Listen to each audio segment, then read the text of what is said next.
റോമാലേഖനം 8-ാം അധ്യായം 28-29 വാക്യങ്ങൾ. എന്നാൽ ദൈവത്തെ സ്നേഹിക്കുന്നവർക്ക് നിർണയപ്രകാരം വിളിക്കപ്പെട്ടവർക്ക് തന്നെ സകലവും നന്മയ്ക്കായി കൂടി വ്യാപരിക്കുന്നു എന്ന് നാം അറിയുന്നു. അവൻ മുന്നറിഞ്ഞവരെ തന്റെ പുത്രൻ അനേക സഹോദരന്മാരിൽ ആദിജാതനാകേണ്ടതിന് അവന്റെ സ്വരൂപത്തോട് അനുരൂപരാകുവാൻ മുൻ നിയമിച്ചിരിക്കുന്നു. റോമാലേഖനം 8:28 പറയുന്നു, സകലവും നന്മയ്ക്കായി കൂടി വ്യാപരിക്കുന്നു. ആർക്കു വേണ്ടിയാണിത്? മുൻ നിയമിക്കപ്പെട്ടവർക്ക്. എന്തിനു വേണ്ടിയാണ്? തന്റെ പുത്രനോട് അനുരൂപമാകേണ്ടതിന് കർത്താവ് നമ്മെ തെരഞ്ഞെടുത്തു. എന്തിനു തെരഞ്ഞെടുത്തു? ഭൂതകാലത്തിൽ ദൈവം ചെയ്ത പ്രവൃത്തിക്ക് ഒരു ഉദ്ദേശമുണ്ട്. അത് എന്താണെന്ന് അറിയുമോ? യേശുവിനെ പോലെ നാം ആയിത്തീരണം. ഇന്നത്തെ നമ്മുടെ ഒരു പ്രവൃത്തിയുണ്ട്. അത് നമുക്ക് 2 കൊരിന്ത്യർ ലേഖനം 3-ാം അധ്യായം അതിന്റെ 18-ാമത്തെ വാക്യത്തിൽ ഇങ്ങനെ നാം കാണുന്നു, മൂടുപടം നീങ്ങിയ മുഖത്ത് കർത്താവിന്റെ തേജസ്സിനെ നാം പ്രതിബിംബിക്കുന്നവരായിരിക്കണം. അങ്ങനെ നാം തേജസ്സിന്മേൽ തേജസ് പ്രാപിച്ച് ഓരോ ദിവസവും മുൻപോട്ട് വളരണം. അതുകൊണ്ട് ഇന്ന് എന്താണ് സംഭവിക്കുന്നത്?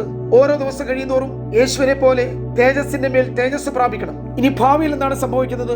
1 യോഹന്നാൻ ലേഖനം 3:2 പറയുന്നു, അവൻ പ്രത്യക്ഷനാകുമ്പോൾ നാം അവനെ താൻ ഇരിക്കും പോലെ തന്നെ കാണുന്നതാകൊണ്ട് അവനോട് സദൃശന്മാരാകും എന്ന് നാം അറിയുന്നു. നാം അവനെ കാണുമ്പോൾ സദൃശന്മാരായി തീരും. ഇതാണ് പ്രിയമുള്ളവരെ നമ്മുടെ ഏക പ്രത്യാശ. ഇതാണ് നമ്മുടെ ഭാഗ്യ പ്രത്യാശ. കർത്താവിനെ നാം മുഖാമുഖമായി കാണുമെന്നുള്ള ഭാഗ്യകരമായ പ്രത്യാശ.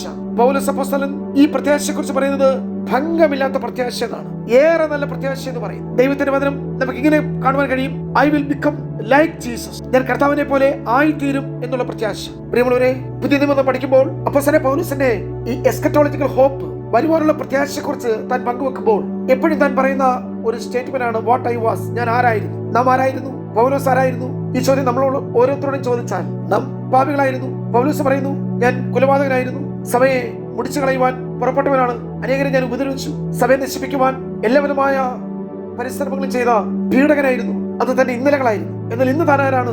ഞാൻ ആകുന്നത് കൃപയാലാകുന്നു. ഞാൻ നിൽക്കുന്നത് കൃപയാലാണ്. ഞാൻ ഓരോ ദിവസം മുൻപോട്ട് പോകുന്നത് ദൈവ കൃപയാലാണ്. എപ്പോഴും തനിക്ക് പ്രശംസിപ്പാൻ പുകഴുവാൻ യേശുവിൽ മാത്രമേ ഉണ്ടായിരുന്നുള്ളൂ. അല്ലെങ്കിൽ കർത്താവിൽ എപ്പോഴും പ്രശംസിക്കുന്ന പൗലോസ് താൻ വീണ്ടും ആവർത്തിച്ച് പറയുന്നത്, കർത്താവായ യേശുക്രിസ്തുവിനെ ക്രൂശിലല്ലാതെ മറ്റൊന്നിലും താൻ പ്രശംസിക്കുന്നില്ല. കർത്താവിൽ പ്രശംസിക്കുന്ന, ക്രൂശിൽ പ്രശംസിക്കുന്ന, കൃപയിൽ മാത്രം ആശ്രയിക്കുന്ന ഒരു പൗലോസ്. അതാണ് തന്റെ വർത്തമാനകാല ജീവിതം. ഇനി എന്താണ് തന്റെ ഭാവി പ്രതീക്ഷ? What I shall be. ഞാൻ എന്താകും? അതാണ് 1 യോഹന്നാൻ ലേഖനം 3:2 പറയുന്നു, ക്രിസ്തു പ്രത്യക്ഷനാകും. എന്റെ യേശു പ്രത്യക്ഷനാകുമ്പോൾ നാം അവനോട് സദൃശന്മാരായിത്തീരും. നാം അവനെ പോലാകും. പ്രിയമുള്ളവരെ, ഇന്നത്തെ ദൂത് വളരെ പ്രധാനപ്പെട്ട ഒരു ആശയമാണ്. നിങ്ങൾ റോമാലേഖനം 8:28-29 വാക്യങ്ങൾ വായിക്കണം. ഇതാണ് നന്മ എന്ന് പറയുന്നത്. ഇപ്രകാരമാണ് സകലവും നന്മയ്ക്കായി കൂടി വ്യാപരിക്കുന്നത്. ഇതാണ് ദൈവത്തിന്റെ അത്യന്തികമായ പദ്ധതി. ഞാൻ നിങ്ങളെ തെരഞ്ഞെടുത്തു, നിങ്ങൾ എന്നെ തെരഞ്ഞെടുത്തതല്ല. കർത്താവ് നിങ്ങളെ തെരഞ്ഞെടുത്തു, നിങ്ങളെ വിളിച്ചു, നീതീകരിച്ചു, മുൻ നിയമിച്ചു. എന്തിനു വേണ്ടിയാണ്? ഒരു വലിയ ദൈവിക പദ്ധതിക്ക് വേണ്ടിയാണ്. എന്താണ് പദ്ധതി? യേശുവിനെ പോലെ ആക്കി തീർക്കുവാൻ, ക്രിസ്തുവിന്റെ സ്വരൂപത്തോട് സാദൃശ്യത്തോട് അവനെ പോലാക്കുവാൻ. ഏതെങ്കിലും നഷ്ടപ്പെട്ടത് സ്വരൂപമാണ്, സാദൃശ്യമാണ്, തേജസ്സാണ്. നിങ്ങൾക്ക് മടങ്ങി വരുന്നതും സ്വരൂപമാണ്, സാദൃശ്യമാണ്, തേജസ്സാണ്. ഭൂതകാലത്തിൽ ചെയ്ത പ്രവൃത്തി കർത്താവ് നിങ്ങളെ രക്ഷിച്ചു. യേശുവിനെ പോലെ നാം ആയിത്തീരണം എന്നുള്ളതാണ് ദൈവത്തിന്റെ പദ്ധതി. എന്നാൽ ഇപ്പോൾ എന്താണ് സംഭവിക്കുന്നത്? ഇപ്പോൾ നാം ഓരോ നിമിഷവും തേജസ്സിന്മേൽ തേജസ് പ്രാപിച്ചുകൊണ്ടിരിക്കുകയാണ്. അത് ലോകം അറിയുന്നില്ല, ആരും അറിയുന്നില്ല. ഈ തേജസ് ഇപ്പോൾ ഉള്ളിലാണ്. എന്നാൽ നിങ്ങൾക്ക് വേണ്ടി വെളിപ്പെടാനുള്ള തേജസ് ഉണ്ട്. പഴയ നിയമ ഇസ്രായേൽ ഒരു വാഗ്ദത്ത ദേശം കനാൻ എന്ന് പറയുന്ന ഒരു ഭൗതിക ലാൻഡിന് വേണ്ടിയാണ് ഓടിയത്. അതിനുവേണ്ടിയാണ് അവർ പുറപ്പെട്ടു പോയത്. അവർ അക്ഷരികമായ ഒരു ജോഗ്രഫിക്കൽ ഏരിയ കനാൻ ഉണ്ടായിരുന്നു. പക്ഷെ പുതിയ നിയമ വിശ്വാസിക്ക് അതിനേക്കാൾ വലിയ വിളിയാണ്.